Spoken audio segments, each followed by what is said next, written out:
살아계신 하나님의 말씀은 사도행전 2장 30절에서 33절까지 말씀. 신약성경 189면 사도행전 2장 30절에서 33절까지 다같이 우리 한 목소리로 합독하십니다. 시작. 그는 선지자라 하나님이 이미 맹세하사 그 자손 중에서 한 사람을 그 위에 앉게 하리라 하심을 알고 미리 본고로 그리스도의 부활을 말하되 그가 음부에 버림이 되지 않고 그의 육신이 썩임을 당하지 아니하시리라 하더니 이 예수를 하나님이 살리신지라 우리가 다 이 일의 증인이로다. 하나님이 오른손으로 예수를 높이시며 그가 약속하신 성령을 아버지께 받아서 너희가 보고 듣는 이것을 부어주셨느니라. 아멘. 이번에는 그냥 인도네시아로 가게 되나 이렇게 생각을 했습니다. 그런데 우리 이 목사님께서 이렇게 자리를 마련해 주시고 함께 여러분과 하나님 은혜를 나눌 수 있도록 은혜를 베풀어 주셔서 감사합니다. 감사합니다. 인도네시아 인사는 샬롬입니다. 샬롬. 항상 성도들, 목사들이 예배를 시작하거나 만날 때 샬롬. 저는 만나보나 할렐루야입니다. 할렐루야하고 샬롬하고 의미상 틀려요.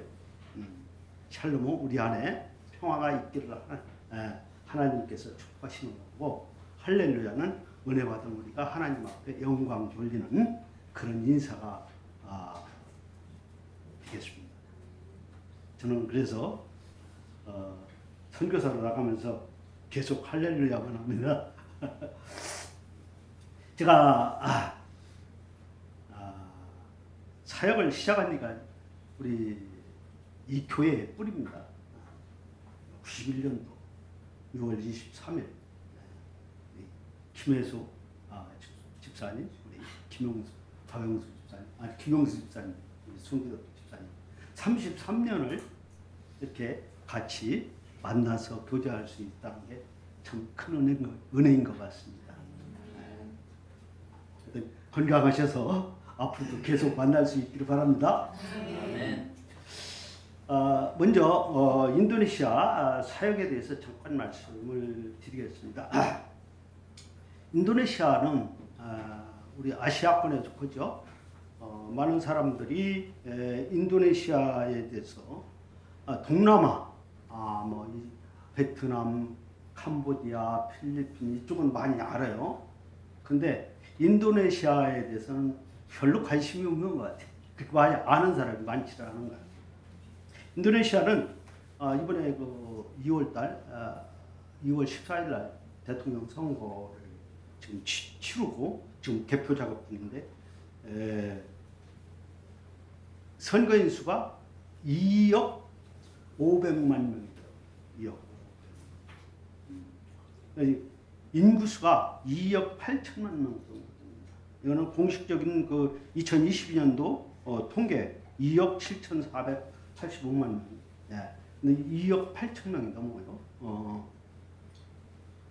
그리고 그 세계에서 16번째 국토 면적을 가진 나라예요. 우리 남북한 합한 거에 9배가 넘습니다. 근데 이 나라는 전부 다 섬으로 되어 있어요. 저 빨간 그 섬이 수마트라 섬이고 제가 사역하는 섬입니다. 그리고 그 옆에 깔리만탄은 보르네오 섬이라고 해요. 그런데 남북으로 이렇게 갈라져서 위에는 말레이시아가 밑에는 인도네시아가 차지하고 있어요. 그다음에 슬라웨시, 그다음에 이리안자야, 파푸아라는 나라예요. 그러니까 파푸아섬, 그다음에 자바섬, 이렇게 큰 5개 섬과 18,000개의 섬이 있습니다. 세계에서 가장 아직도 원시 생활하는 그런 부족들이 살고 있어요. 이 숲속에 가면 문명의 혜택을 아직도 못 보고 사는 그런 사람들이 있다. 이 인도네시아가.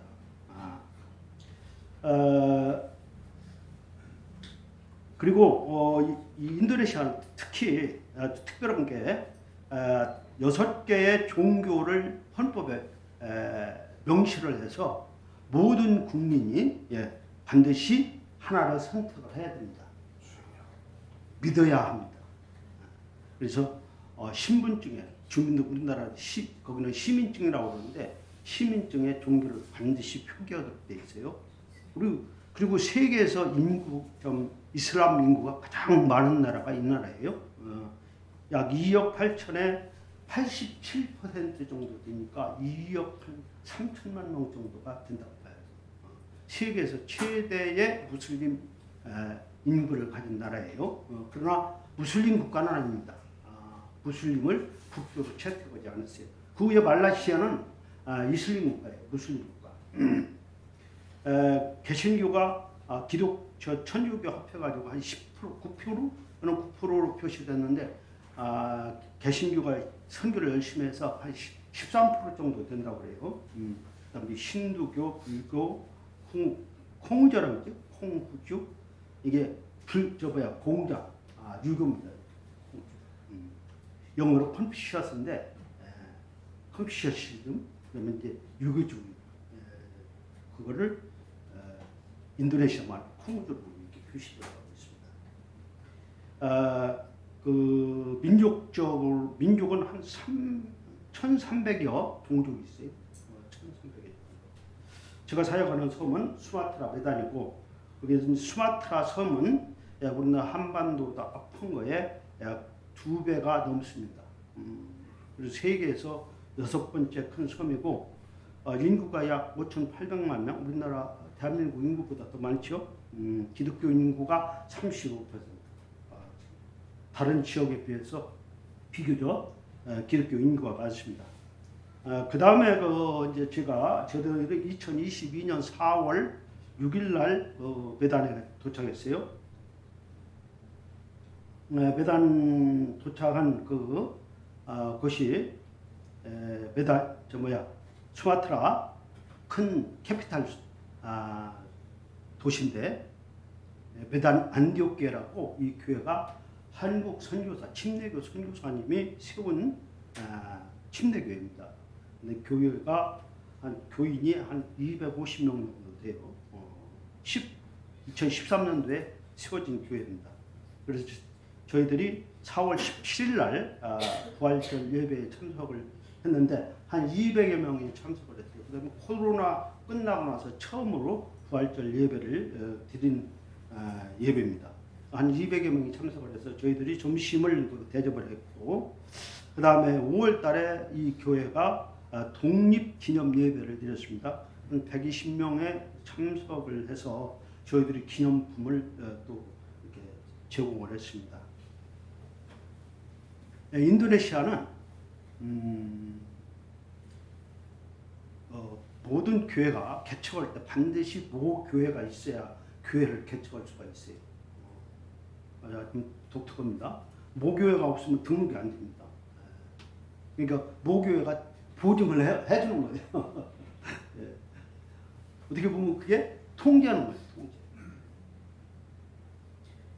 그리고 6월 달에는 그 선교사님이 인도네시아 한인 선교사들의 한 150여, 한 250여 가구가 된다고 그래요. 그런데 그 선교사님이 그 선교사 협회 회장으로 있어서 저희들이 50주년 기념 세미나에 참석을 했습니다.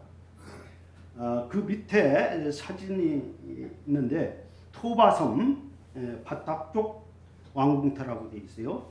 왕궁 내에 있는 재판정입니다. 이게 어디가 있냐면 토바섬, 수마트라 섬의 가운데에 북수마트라에 큰 호수가 있어요. 다나호수라고, 토바호수라고. 그 호수가 어느 정도 그냥 우리나라 제주도보다 더 큽니다. 그리고 그 호수 안에서 생성된 분출로, 화산 분출로 생긴 섬이 있는데 그 산이 제주도보다 한라산보다 높아요. 1,800m. 그 섬에 소재하는 그 왕궁터가 있는데 그 섬의 주요 종족이 바탁족입니다. 바탁족 이게 왕궁터 재판정이에요. 첫 번째 사진. 두 번째는 이제 그 집행장입니다. 사형 집행장. 그래서 그 두 사람이 서 있는 데가 그 그 단두대입니다. 단두대.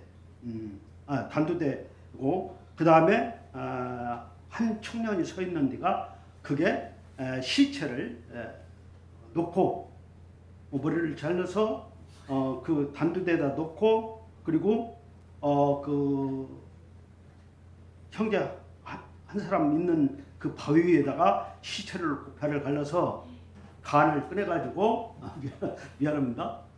이 사람들이 식인종이에요. 식인종 원래. 간을 꺼내서 거기에 참석한 왕과 대신들이 간을 먹었다고 그래요. 그런데 이 왕이 1846년경에 누터교 선교사로부터 복음을 받고 그래서 그리스도인이 되고 그리고 이 식인 관습을 풍습을 근절시켰어요. 그리고 그것을 기념해서 교회를 세우고 그리고 이 모든 족속이 다 예수를 믿도록 해서 아까 말씀드린 대로 35%의 크리스찬이 있게 된 것입니다. 이렇게 그래서 이 교회가 바탁족 교회가 루터 교회의 영향을 많이 받았어요. 이 복음을 진실로 복음을 받게 되면은 사람이 변합니다. 삶이 변해야 돼요. 우리가 물론 할 수 있는 건 아니지만 성령께서 하나님께서 하시는 겁니다. 그리고 제가 그 다음 사진 그 다음 장에 사진을 보시면은 제가 2023년도에 그 2월달에 갑자기 선교사님이 그 심장에 문제가 있어가지고 한국에 들어와서 치료를 받아야 하는 상황이 돼서 제가 부활절 설교를 했습니다. 딱 1년 만에 제가 설교를 했는데 제가 가서 6개월 만에 설교를 처음 했어요. 2022년도 9월달 그리고 2023년도 2월달 그리고 4월달에 제가 세 번째 설교를 했습니다. 제가 인도네시아로 가면서 가장 염려했던 것이 언어입니다. 우리 제가 사실은 짐바브웨 선교사예요. 지금도. 예. 근데 우리 이 목사님이 어드바이스를 하실 때 다른 건 다 괜찮은데 언어는 선교사님이 해야 되는 거 아니냐. 그래서 짐바브웨로 돌아가려고 했는데 안타깝게도 돌아가지 못하고 인도네시아로 갔어요. 그런데 인도네시아 가서 6개월 만에 설교를 제가 했어요. 어쨌든 간에. 예. 저도 전혀 생각을 못했는데 하나님께서 그렇게 해서 제가 지난해 6월 달부터는 제가 네 교회를 순회하면서 설교를 하고 있습니다. 지금 설교로 섬기고 있습니다. 그 다음에 이제 그 부미 갈보리 교회인데 이건 메단 시 애곽에 있는 팜 농장 지역에 있는 교회예요. 근데 건물은 렌트 교회. 뭐 건물이라고 완전히 무너진 그런 건물인데 거기서 한 19명이 모여서 예배를 드려요. 근데 목회자가 50대 후반, 사모님도 50대 후반. 그런데 아들이 9살. 그런데 보니까 너무 딱한 거예요. 그래서 제가 한 달에 한 번씩 가서 많지는 않지만은 한 5만 원씩 헌금을 해주면은 그 사람들 생활비가 돼요. 그래서 제가 한 달에 한 번씩 가서 설교를 하고 12월 달에 오면서 10만 원을 줬습니다. 10만 원을 줬더니 한 20여 명 초청을 해서 성탄 예배를 드렸다고 그렇게 합니다. 한 10명에서 3배 정도 늘어난 거예요. 예. 그 다음에 이제 나부원 델리 교회라고 하는데 이 교회는 가보니까 개척한 지 한 6년 정도 되는데 성도들이 한 150명 정도 이렇게 모이는 교회였어요. 그러니까 이제 예배를 드리는 곳이 협소하니까 땅을 사고 기초공사를 하고 그런 상황이었었는데 와서 얼마 안 있는데 이 기둥과 지붕을 철제로 했다고 사진을 찍어서 지붕을 덮을 수 있도록 컴석을 덮을 수 있도록 기도해달라고 사진을 보내왔어요. 그래서 기도하는데 하나님이 뭐 제 기도를 응답을 해주신 거니 200만 원이 갑자기 한국에서 후원이 들어왔어요. 물론 이 교회를 지붕을 덮으라고 들은 건 아닙니다. 네. 그래서 큰 돈으로 이렇게 들어왔기 때문에 제가 생활비를 못 쓰고 교회 함성을 덮어줬어요. 200만 원 내려가지고. 근데 한 2주 정도 지났는데 또 연락 왔어요. 무너졌어요. 선교사님 지붕이. 지금 가운데 사진이 지금 무너진 사진입니다. 그래서 가서 보니까 이 기초하고 이 기둥을 조인을 시켜야 되는데 강하게. 이 조인을 하나도 안 하는 거야. 그러니까 바람 부니까 지붕 무거우니까 그냥 넘어졌습니다. 그래서 제가 그 전도사님한테 격려를 하기를 이 부실하게 지은 교회를 하나님께서 아셨기 때문에 사고를 미연에 방지하기 위해서 넘어뜨리십니다. 예배 중에 만약 그런 일이 있었다면 사람 죽죠. 그런데 그 얘기를 들은 모교회가 400만 원을 들여가지고 벽도 짓고, 제가 그 헌금할 때까지는 모교회가 신경을 안 썼어요. 그런데 모교회가 400만 원을 들여서 벽도 세우고 천정도 좀 지붕도 복구를 했습니다. 하나님께서는 그렇게 전화위복을 하신 거예요. 그 다음에 한 딴중무라와 교회. 하나님은 우리가 이해할 수 없는 방법으로 일을 많이 하십니다. 우리가 하나님 이해할 수 없어요. 하나님 여시는 우리가 하나님을 다 이해하고 믿는 거 그건 하나님이 아닙니다. 그렇죠? 뭐 믿을 가치가 없죠. 내가 다 알고 있는 걸 하나님이 하시는 뭐 무슨 하나님입니까? 하나님은 하나님이시죠. 우리가 이해할 수 없습니다. 딴중모라와 교회라고 이 교회는 모교회가 땅도 사주고 그다음에 교회를 잘 쳤어요. 근데 가서 보니까 이 목회자 부부의 아들과 딸이 있는데 아들이 9살이에요. 그런데 이 아들이 태어나서부터 이 소아마비의 증세가 나타나가지고 아무것도 못합니다. 말도 못해요. 들어서 밥도 못 먹고 아무것도 할 수가 없어요. 진짜 식물인간지. 그래서 제가 매월 3만 원씩 이렇게 후원을 하면서 교제를 하고 있고요. 그 다음에 이제 마지막으로 오직 믿음 제일교회라고 이 교회는 우리 집에서 한 5km 떨어진 그 교회인데 시내에 있는 교회인데 가서 보니까 15명 정도 예배를 드리고 있어요. 그리고 부인은 이제 매주 목요일 날 그 이제 말레이시아에서 그냥 들어온 사람들 불법으로 들어온 사람들 그런 사람들 자녀들을 대상으로 해서 목요일 날 성경 공부를 하고 있었어요. 근데 재래시장 주변에서 일어나는 사람들. 그래서 제가 10월 달에 제가 좀 한국에 들어오면서 10만 원을 줬습니다.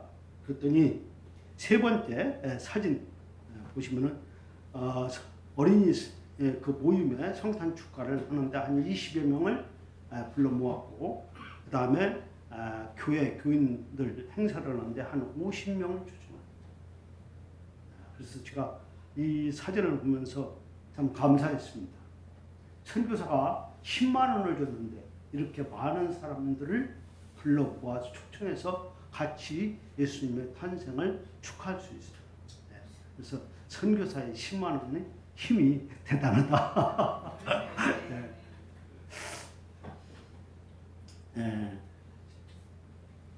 이상으로 제가 사역부를 마치고요.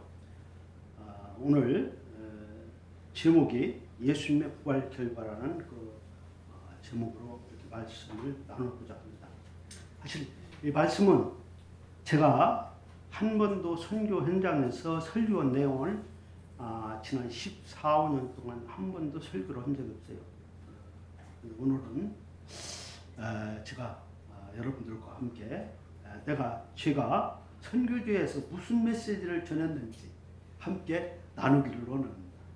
이거는 여러분들한테 설교하는 거 아니에요. 제가 그 현지에서 선교사로 살면서 13, 14년 동안 제가 전한 복음 내용입니다. 근데 이게 저는 매주 교회를 순회하면서 설교를 했기 때문에 한 달에 한 번 가는 거예요.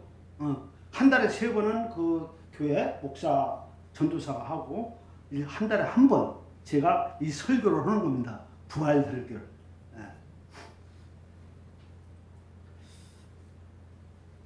그래서 이 성도들에게 제가 전하는 메시지를 우리 주흥교회 성도님들과 함께 나누는 그런 시간을 갖도록 하겠습니다. 그러니까 설교가 아닙니다. 설교사가 설교는 좀 어려워요. 간증이다 이렇게 생각하시면 되겠습니다.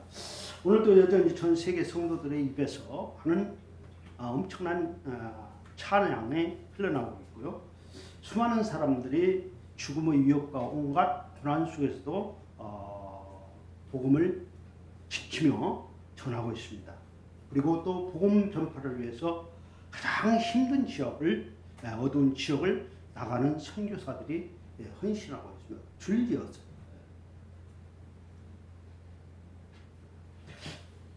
그것은 그리스도께서 부활하셔서 지금도 일하고 계시다는 그런 의미를 갖고 있습니다. 초대교회는 지나갔지만 오늘도 부활하신 그리스도께서 우리 성도들의 삶에 강력하게 일하고 계신다. 이 모든 은혜가 예수 그리스도의 부활하신 결과입니다. 크라이스트 인 미니스트리, 크라이스트 인 미니스트리라는 그런 단체를 설립한 제임스 파울러라는 목사가 쓴 부활 신학에 대한 요청이라는 글에서 이렇게 썼습니다. 호주 작가 로버트 프린스 미드가 카톨릭 교회는 성육신을 신학의 중심으로 삼은 반면 개신교는 십자가의 속죄를 중심으로 삼았다는 것은 이미 널리 알려진 사실이다. 그리고 스코틀랜드 설교자이며 신학자인 제임스 스튜어트라는 이분은 그 대학 총장도 하셨어요. 설교자는 십자가의 속죄의 희생에 초점을 맞춘 개신교신, 십자가의 속죄의 희생에 초점을 맞춘 개신교 신학은 부활 생명에 대한 사도들의 강도를 정당하게 다루지 못하고 있다. 그렇게 그런 글을 인용하면서 파울러 목사가 이렇게 썼습니다. 종교개혁은 인간에 대한 하나님의 심판을 달래고 죄인들을 하나님과 화해시켜서 그들을 의롭다고 선언할 수 있도록 하는 속죄 행위, 그리스도의 대속 행위에 초점을 맞추고 있다. 이런 이유로 그렇기 때문에 오늘 수많은 기독교의 메시지는 예수의 부활이 아니라 십자가의 은혜에 포커스가 맞춰집니다. 저 이 문제 때문에 상당 한 10여 년 동안 고민을 많이 했어요. 오늘 저는 여러분들과 초대교회 성도들의 메시지와 사역을 기록하고 있는 사도행전을 중심으로 그리스도의 부활이 교회에 미치는 영향과 결과에 대해서 생각해 보려고 합니다. 물론 제가 드리는 말씀이 십자가 중심의 복음이 잘못됐다는 거 아니에요. 그런데 이게 십자가에 기독교에 두 개가 있어요. 십자가와 부활이라는 거죠. 그런데 개신교 신학에는 십자가 중심의 복음을 지금도 전하고 있다. 그런 메시지가 되겠습니다. 예수님의 부활의 결과로 첫 번째 제자들에게 새로운 기쁨이 생긴 것입니다. 요한복음 16장 20절 22절에 보면 내가 진실로 너희에게 이르노니 너희는 곡하겠고 애통하겠으나 세상은 기뻐하리라. 너희는 근심하겠으나 너희 근심이 도리어 기쁨이 되리라. 지금은 너희가 근심하나 내가 다시 너희를 보리니 너희 마음이 기쁠 것이요 너희 기쁨을 빼앗을 자가 없으리라. 예수께서 잡히시던 밤에 베드로는 3번이나 주님을 부인했고 다른 제자들은 두려워 무서워서 다 도망쳤습니다. 그들은 자신이 선생님이 십자가에 못 박히고 장사되는 그 순간까지 하나도 나타나지 않았습니다. 그냥 숨어서 지켜보고만 있었습니다. 3년 반 동안 예수님을 따라다니면서 주여 주여 하나님 아들입니다. 당신과 함께 우리가 죽겠습니다 하고 고백했던 그들은 예수님이 막상 십자가에 달리자 모두 다 도망갔다 흩어져 버렸다. 우리는 여인들이 예수님을 따르던 여인들이 몇몇 여인들이 십자가 밑에서 그리고 무덤에서 어떻게 울었는지 성경을 통해서 알고 있습니다. 그리고 심령이 낙담한 채 슬퍼하면서 엠마오로 가던 제자들을 알고 있습니다. 과연 그들의 마음은 어땠을까요? 여지 의심할 여지 없이 절망적이었을 것입니다. 왜? 예수님께 모든 것을 다 걸었어요. 그들의 삶을 다 걸었어요. 그런데 그분이 죽어버렸단 말이에요. 죽음을 당했어요. 이단, 신성모독죄, 죄인으로 죽은 거예요. 그러니까 그들이 두려워 죽을까 봐서 자신도 죽을까 봐서 예수를 믿는다고 하면은 자기도 죽을까 봐서 그들은 숨어서 꽁꽁 숨어서 나타나지를 못한 겁니다. 이런 절망적인 상태에 있는 제자들에게 부활하신 주님이 찾아오셨습니다. 죽은 자 가운데서 다시 살아나신 주님을 만난 제자들의 마음이 어떻을까요? 죽은 누군가가 살아온다면 어떨까요? 첫째 반응은 두려움입니다. 귀신 아니야? 예수님의 제자들 귀신 아니야?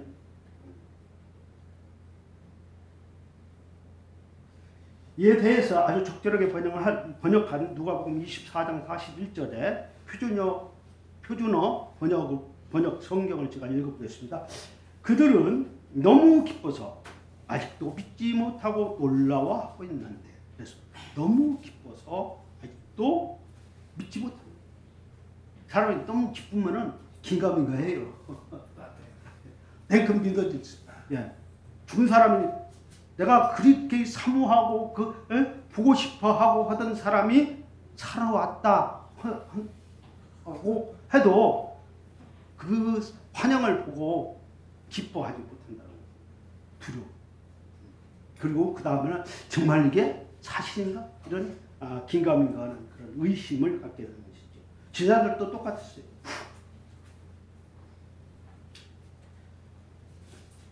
그들은 자신이 이제 부활하신 예수님을 만난 제자들은 그들이 믿는 분이 누군지를 이제 확실히 알게 됐습니다. 이해하게 됐습니다.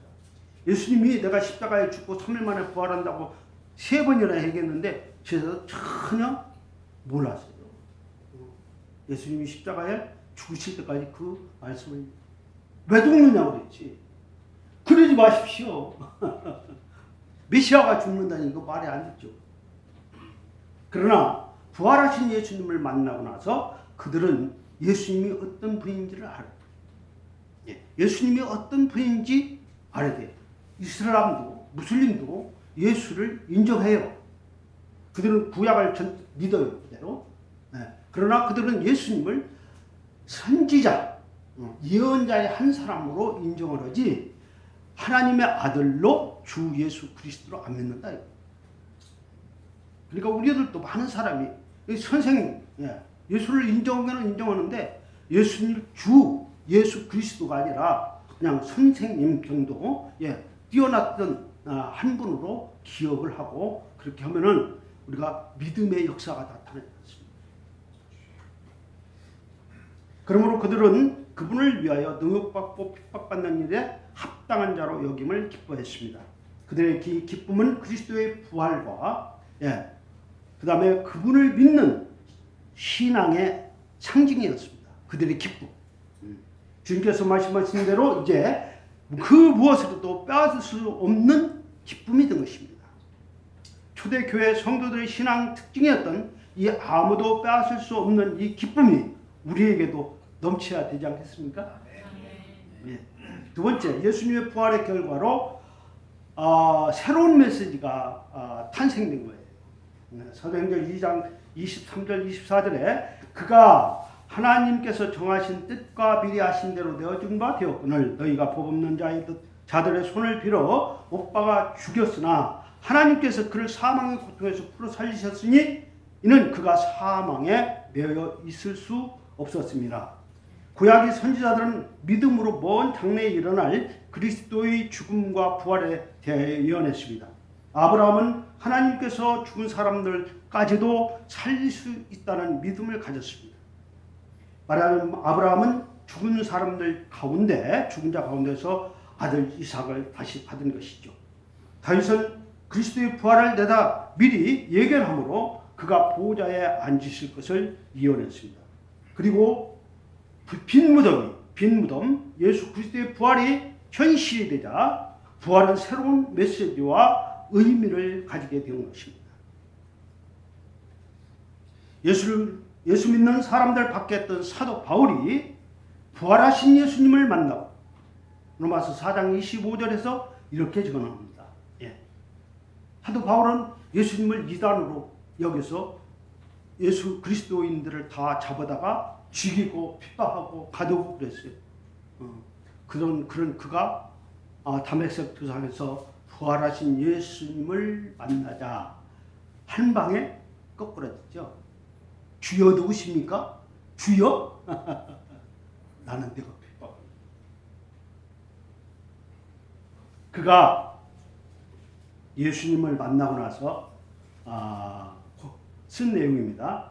예수는 로마서 4장 25절에서 예수는 우리의 범죄함 때문에 죽임을 당하시고 또한 우리를 의롭게 하시려고 살아나셨습니다. 많은 성도님들이 이 구절을 암송을 하실 수 있을 거예요. 예수는 우리 범죄 죄 때문에 죽임을 당했죠. 우리 죄에서 자유케 하시려고 우리 죄를 대속하기 위해서 대신 죽으신 것입니다. 그런데 그 반절에 우리를 의롭게 하시려고 살아나셨다 이렇게 말씀하고 있습니다. 이게 이해하기 쉽지 않아요. 그런데 이 본절을 존 칼빈은 기독교 강해에서 이렇게 설명합니다. 예수의 죽음으로 우리의 죄가 제거되고 그분의 부활로 우리의 의가 회복이 되고 그 다음에 생명이 소생되었으며 예수님의 죽음의 효과가 우리에게 부여된 것이다.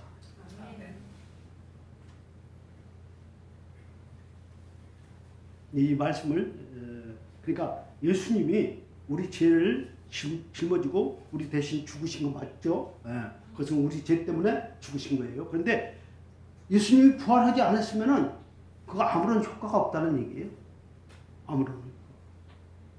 그것이 예수님의 죽음이 효력을 발휘하려면 예수님이 부활을 하셔야 되는 거예요. 그래서 예수님이 우리 죄 때문에 죽으심으로 우리 죄가 사해졌다는 것을 증명하기 위해서 하나님께서 예수를 부활을 시키신 겁니다. 그래서 이 말씀이 우리의 의를 위해서 예수님이 부활하셨다고 이렇게 말씀하시는데요. 예수님은 나는 부활이요 생명이니 나를 믿는 자는 죽어도 살겠고 살아서 나를 믿는 자는 영원히 죽지 아니하리라. 형언할 수 없는 이 기쁨이 충만했던 제자들이 전한 것이 무엇이겠습니까? 예수님 십자가에 죽으셨습니다. 우리 죄 때문에. 아니면은 예수님이 살아나셨습니다. 어떤 거겠어요? 예수님이 살아나셨습니다. 너희들이 죽인 그 예수가 살아나셨다. 스코틀랜드 아까 말씀드린 제임스 스튜어트라는 그 목사는 다음과 같이 글을 썼습니다. 사도들이 섬겼던 유일한 하나님, 사도들이 섬겼던 유일한 하나님은 부활의 하나님이었습니다. 그들이 전파하도록 위임받은 복음은 부활에 관한 메시지였어요. 우리들도 제자들과 같이 예수님의 부활을 전하는 그런 복음의 일꾼이 되어야 되지 않을까 이렇게 생각을 합니다.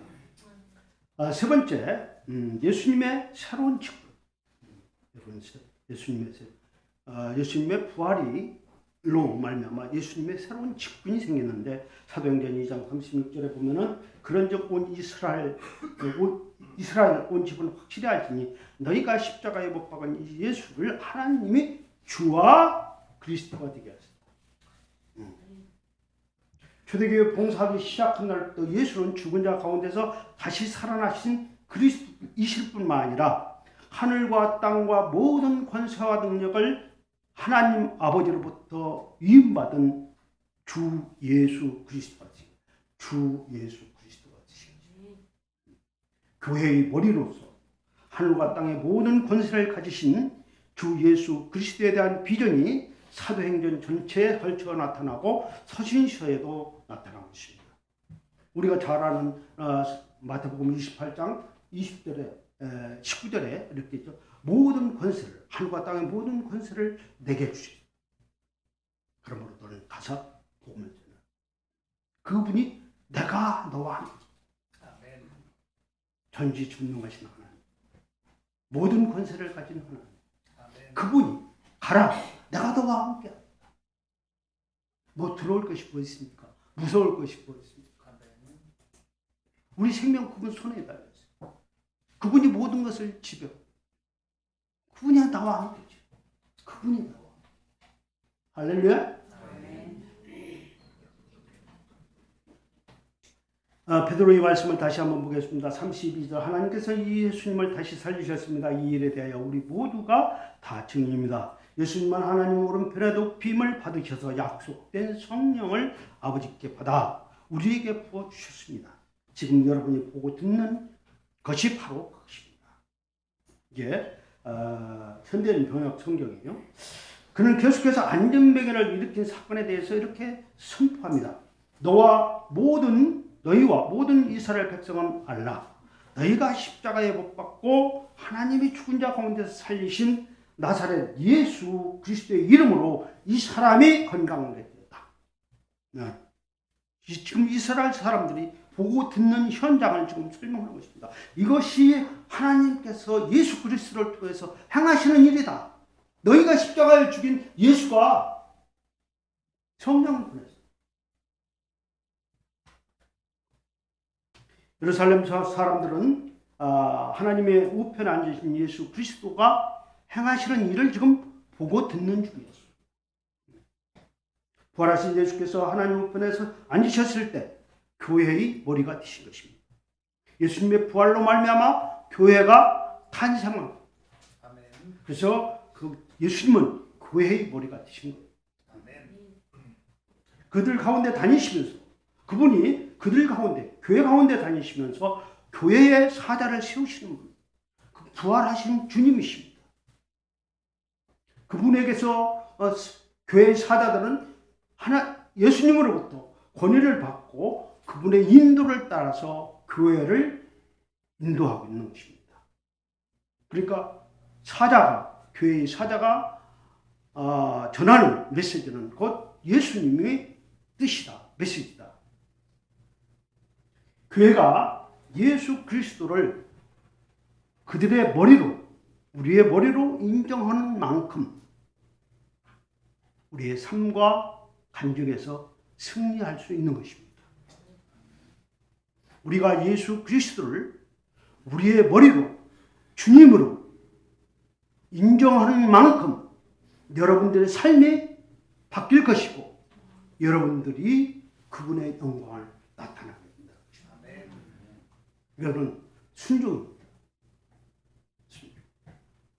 순종을 해야 주님께서 여러분들의 순종을 통해서 그분의 일을 하시는 거예요. 여러분이 우리가 하는 게 아닙니다. 우리는 그거 못해요. 우리는 그런 할 능력이 없습니다. 우리 안에 계신 성령 하나님, 부활의 영께서 우리를 통해서 순종하는 우리의 삶을 통해서 그분의 일을 하시는 거예요. 그렇기 때문에 우리가 예수님을 나의 주님으로 고백하며 그 나의 주님 앞에 순종하는 그런 믿음을 하지 않으면은 우리가 아무리 신앙생활을 오래 해도 하나님의 뜻을 이룰 수도 없고 하나님의 역사를 볼 수도 없고 여러분 하나님의 영광을 보기를 원하십니까? 순종하십시오. 순종하실 때 여러분들은 하나님의 영광을 보게 되고 여러분은 하나님의 종이 될 것입니다. 네 번째, 봉사의 새로운 능력, 예수님의 부활을 통해서 봉사의 새로운 능력을 받게 됩니다. 사도행전 1장 8절에 오직 성령이 너에게 임하시면 너희가 권능을 받고 예루살렘과 온 유대와 사마리아와 땅끝까지 이르러 내 증인이 되리라 하시니라. 오순절 1회 이전에 제자들은 봉사할 능력도 원수를 이길 힘도 없었습니다. 그들은 오직 자신들 가운데서 자리다툼만 하고 있었습니다. 예수님이 십자가에 죽으시러 예루살렘으로 올라가는 와중에도 네가 달라니 네가 높으니 내가 높으니 이게 싸고 있었어요. 제자들이 3년 반이나 돼. 그러니까 예수님 짚으시다 처음에 예수님 부인하고 넌 왜 이래? 도망가버렸어.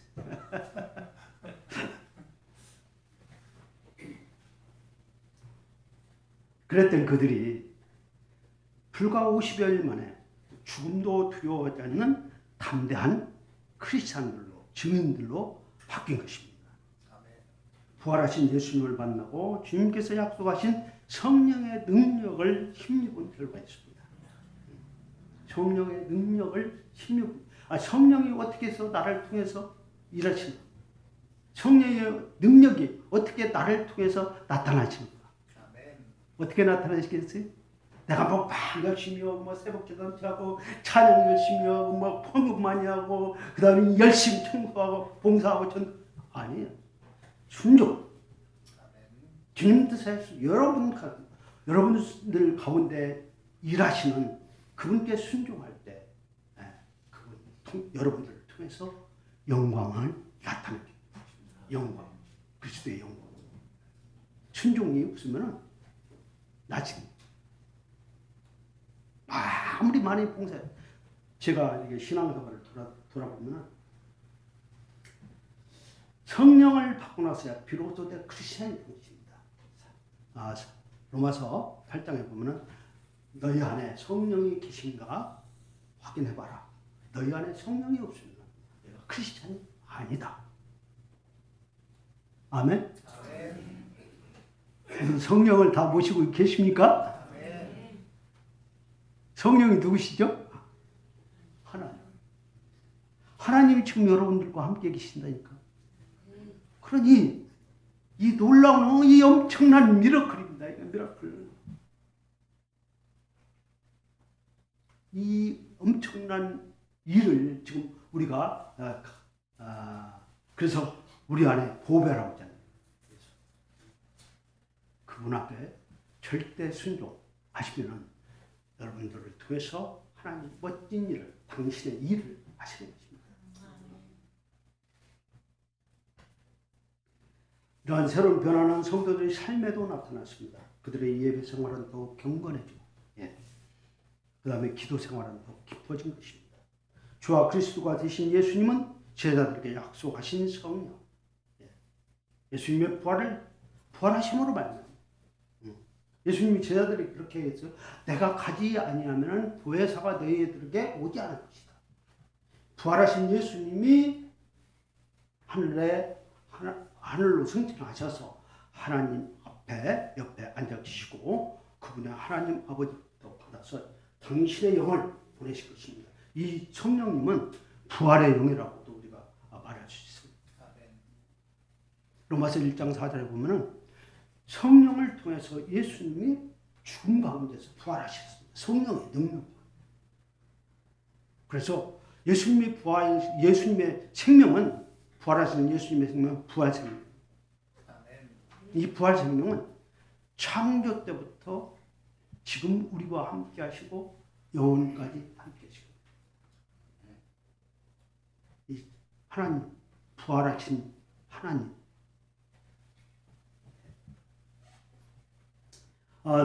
다섯 번째, 죽음에 대한 새로운 비전이 생깁니다. 죽음에 대한 새로운 비전. 이 죽음이 우리 인간의 최대의 적이죠.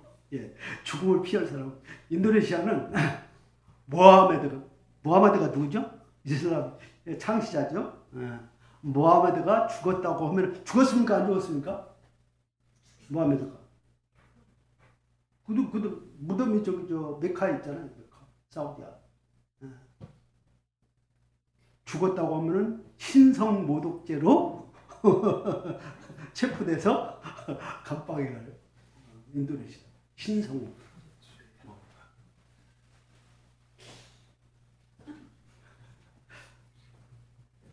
안 죽은 사람이 하나 없어요. 그런데 다 모든 사람은 다 이 우주에 존재하는 모든 것은 다 쇠퇴하게 되어 있습니다. 쇠퇴. 네. 살아남거나 네. 계속 발전하거나 죽거나 전쟁을 하거나 없어지거나 둘 중에 하나예요. 존재하는 것은 다시 새롭게 전진하거나 아니면 없어지고 둘 중에 여기서 피할 자는 오직 하나님, 예수님.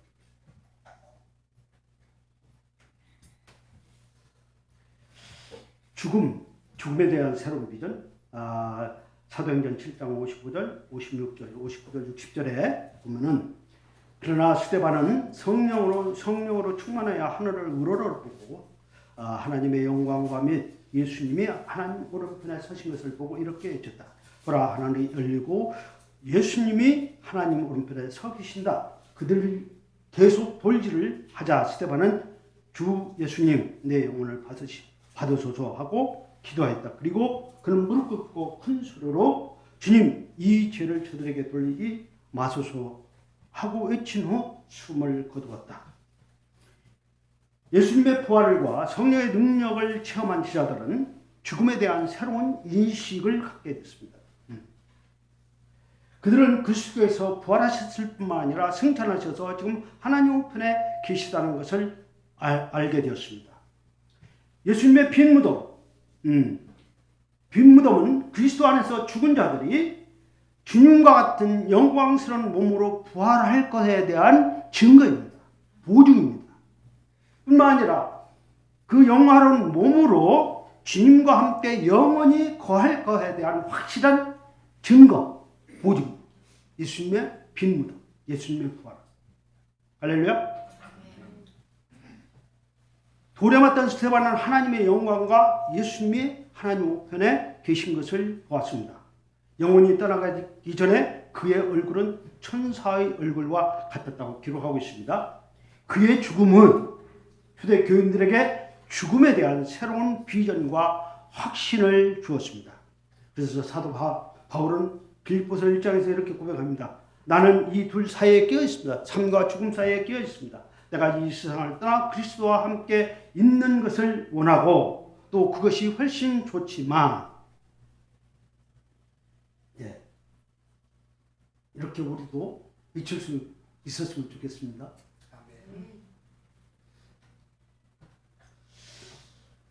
그리스도인들에게 죽음은 단지 그들이 주님 앞으로 인도될 것이므로 기꺼이 순교할 수 있게 된 것입니다. 그러니까 부활신앙은 우리에게 두려움을 적어요. 우리에게 우리 신앙에 대한 무한한 신앙의 힘을 우리에게 주는 것입니다. 죽음 가운데 일어나는 죽었다 다시 살아나는 그 생명이 있는데 무엇을 못하겠습니까? 그렇죠? 무한대요. 부활 생명이 우리에게 있는 한 우리는 죽어도 살겠고 살아서 믿는 자는 영원히 죽지 아니라. 우리는 안 죽어요. 왜? 부활 생명이 있기 때문에. 육신은 비록 잠시 땅속에 들어가 있으나 주님이 재림할 때 우리가 다시 우리 몸이 변하게 되지만은 우리의 영, 주님의 부활의 영과 연합된 주님과 연합한 우리의 영은 결코 죽지 않는다. 아멘. 그래서 이 놀라운 비전을 가진 초대교회 성도들은 이 세상의 어떤 고통이나 슬픔에도 결코 굴복하지 않는 성도들이 되었습니다. 우리 모두 부활의 영광 가운데 살 수 있는 성도들이 될 수 있기를 축복합니다. 여섯 번째, 새로운 희망입니다. 사도행전 17장 30절 31절에 알지 못하던 시대에는 하나님이 그대로 내버려 두셨지만 이제는 각처에 있는 모든 사람에게 회개하라고 명령하십니다. 31절 이것은 하나님이 정해놓은 사람으로 사람을 통해 세상을 정의로 심판할 날을 정하시고 그분을 죽은 사람들 가운데 다시 살리셔서 모든 사람에게 믿을 만한 증거, 모든 사람이 믿을 만한 증거는 뭐냐면 예수님의 부활입니다. 예수님의 부활. 다시 예수님이 세상을 심판할 것이고 또 죽은 자는 예수를 믿는 자는 다시 살리실 것에 대한 증거. 그게 예수님의 부활. 그래서 예수님의 부활을 믿게 되면 우리는 소망을 가질 수가 있는 거예요. 우리 장차 우리는 다시 부활한다. 예수님과 같은 몸. 예수님의 빈 무덤은 제자들에게 먼 미래를 바라볼 수 있는, 내다볼 수 있는 망원경적 안목을 갖게 하였습니다. 그들은 빈 무덤을 통해서 전에는 결코 알지 못하던 장래 일에 대한 환상을 보기 시작했습니다.